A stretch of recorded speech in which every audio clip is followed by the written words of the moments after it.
Our CBS News coverage continues. Here again is Scott Pelley. Good evening. On a stormy night in Washington, the president was throwing a bit of heat in the House chamber tonight before the members of the House and the Senate. He gave a fiery speech about his jobs bill and again and again and again repeated the phrase, pass this bill, pass this bill. He was speaking to the congressmen and the senators about bipartisanship. He told them that the time for politics was through. And here's just a little part of the beginning of his speech in which he addressed the political nature of Washington today. The people of this country work hard to meet their responsibilities. The question tonight is whether we'll meet ours. The question is whether, in the face of an ongoing national crisis, we can stop the political circus and actually do something to help the economy. Stop the political circus. The president went on to propose a number of things, including creating jobs by improving America's infrastructure and cutting payroll taxes for more Americans. Nora O'Donnell is our chief White House correspondent. Nora, give us some more details of the president's plan. I mean, first of all, it's huge. It is huge, $450 billion, an extraordinarily ambitious jobs and growth plan by this president. But he said this is a very urgent time for our country. The president chose this joint session of Congress, a grandiose setting, not only because he wanted that setting to make and take this message to the American people, but also because in some ways wanted to issue this call to action to members of Congress, where, as you pointed out, Scott, he said pass this jobs bill by our count some 17 times. He then went through specifically about areas where he said could have bipartisan appeal. And I talked about the size of this plan, some $450 billion. More than half of this is tax cuts, things that Republicans have supported in the past. In particular, companies, if you have a small business, you would get a tax break for hiring a new employee or a veteran. If you're currently employed, you would get an additional payroll tax cut if Congress continues to extend that. And also, not just if you're an employee, now an employer would also get that tax cut. What does that mean, you say, if you're an average American? Well, if you make about $50,000 a year, that's about $1,500 in your pocket. If you make about $100,000 a year, that's about $3,000 in your pocket. The thinking behind this, according to White House officials that I've spoken with, is that this can put more money back in the pockets of average Americans, and 70% of the economy is consumer spending. So that's one part of it, put more money back in people's pockets. The other part of it, give small businesses tax cuts for hiring more people, provide good incentives, large amounts, $4,000 for every person that you hire who has been unemployed for a long period of time. There's a training program that's talked about there for the long-term unemployed, where they could work for free for a company. So as you can see, those are some of the ideas that were laid out in the president's speech tonight, and then spending more money on construction projects, and then spending more money, sending it to local and school officials. The big question, of course, Scott, is how do you pay for all this? And as the president pointed out, he's going to lay that out in a speech 1 week from Monday, where he will ask that super committee in Congress not only to come up with $1.5 trillion in spending, but find another $400 billion to pay for his plan. He did promise, Nora, that it would all be paid for, but he's giving himself another week to explain exactly how. Nancy Cordes, you're over behind me in the Capitol. You were listening in on the speech. I wonder, what is the Republican reaction that you're hearing so far?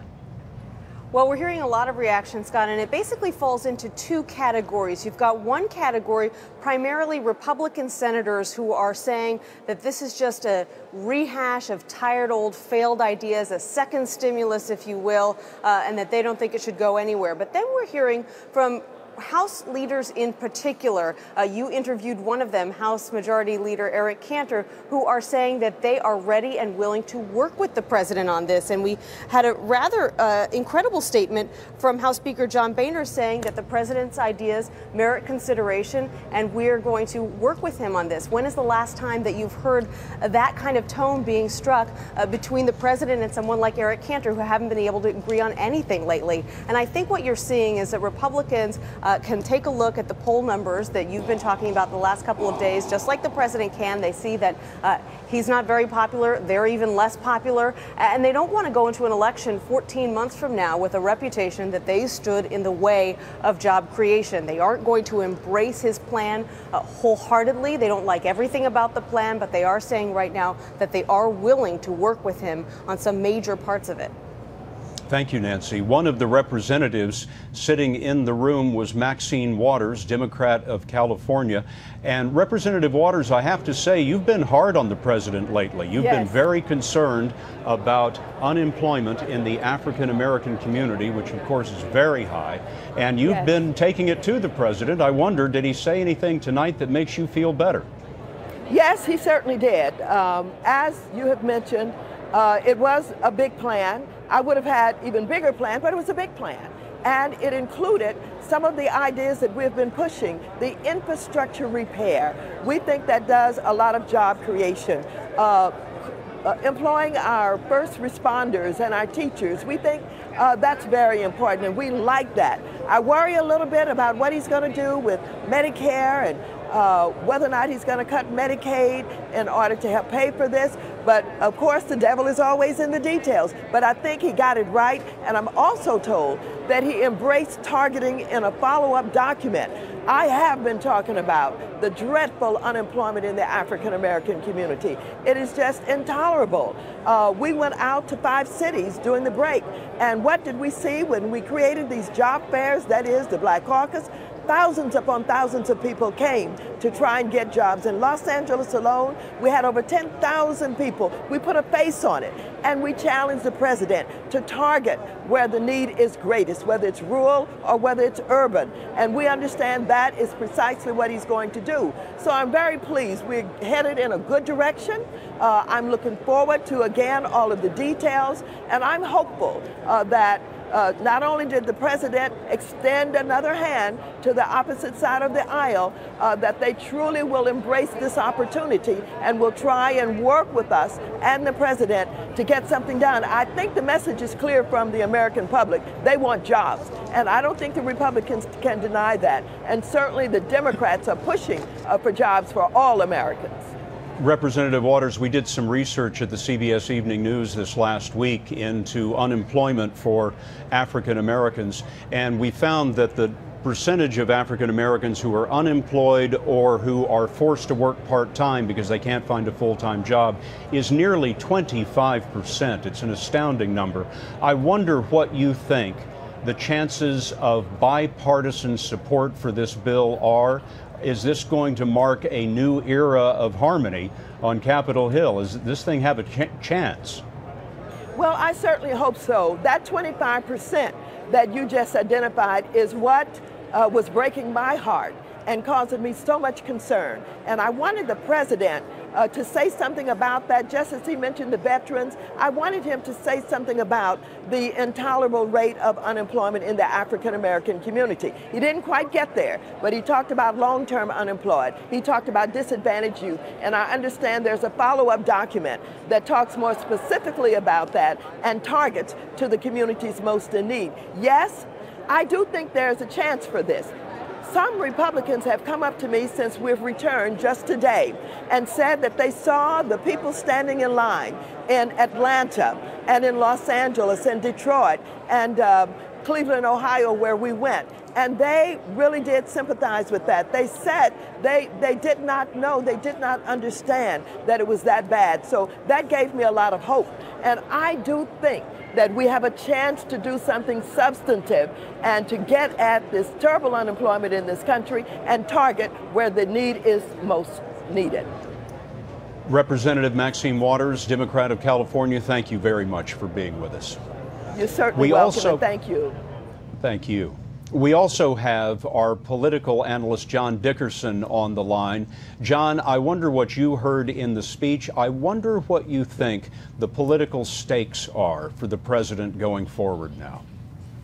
Well, the stakes are enormous for the president. His approval ratings are at a very low point. And there are two problems for him. One, will people feel this and talk about it tomorrow in a way that affects their real lives? And the White House wants them to focus on that $1,500 figure that Nora was talking about, not necessarily the $400 billion figure. That's a big number, to be sure. But when you talk about big numbers, it's very easy for Republicans to say that's just more big spending. And that falls into an existing critique of this president that has hurt him. The other thing the president was trying to do, though, is show that he's a leader, that he is in command, that at least he is on the case. And that is important both in his own party. He has to show that he's politically putting the pressure on Republicans. And every time he said Congress, what he really meant was Republicans. But he also has to show the country more broadly that he is on the case, that he is a man in command, and as the president should be. The last three presidents who failed to win re-election had unemployment rates in the mid 7% area. This president has an unemployment rate of 9.1%. It's been around that for 2 years. What is the president looking at as we head into this presidential election year?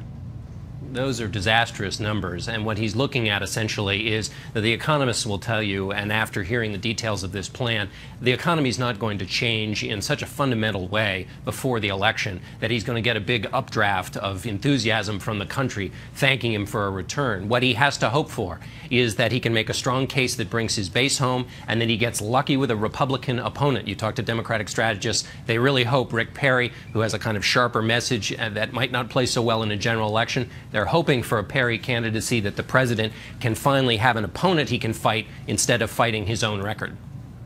John, thank you very much. We'll have more about all of this on tomorrow night's CBS Evening News, which we will be broadcasting live from Ground Zero as I'm just watching on the monitor. There's a lot of lightning coming down behind me. It's been a very stormy night here in Washington and all along the East Coast as well.